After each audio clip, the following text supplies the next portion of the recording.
In this video, I'll show you how to export your email template directly to Brevo.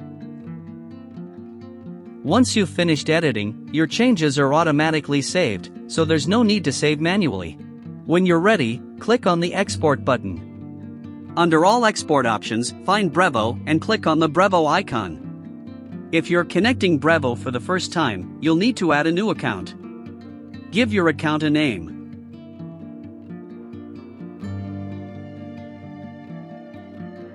Here's the detailed instruction in case you need it.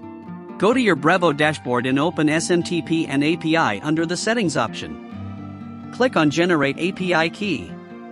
Give your API key a name, then click Generate. Once the API key is generated, copy it and paste it here. Once the connection is successful, you'll see an export notification in the bottom right corner of the screen. Now, go to your Brevo dashboard.